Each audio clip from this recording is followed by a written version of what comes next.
Is your EUHOMY countertop ice maker giving you trouble? In this video, we will cover several simple steps you can take to troubleshoot and fix common issues, including lack of ice production, reset procedures, and cleaning tips.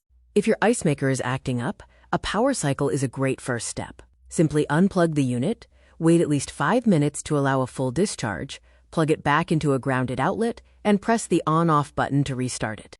Next, ensure your ice maker has enough water. Open the lid to check the reservoir and add fresh water up to the max line. Listen for the pump. If you do not hear it, check for airlocks or obstructions in the intake.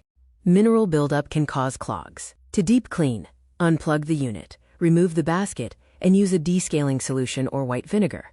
Run a cleaning cycle or let it sit for 30 minutes, then rinse thoroughly and wipe surfaces clean. Placement matters for efficiency. Relocate your ice maker to a cool, well-ventilated area, keeping at least 4 to 6 inches of clearance on all sides. Also, avoid placing it near heat sources or blocking the fan vents. If your machine stops even though the basket is not full, the ice sensor might be blocked. Unplug the unit, remove the basket, and gently wipe the infrared sensor or lever with a clean, damp cloth to remove any debris. If issues persist, check your user manual for error codes or contact customer support. For long-term maintenance, clean monthly, use filtered or distilled water, and keep the unit dry and clean when stored.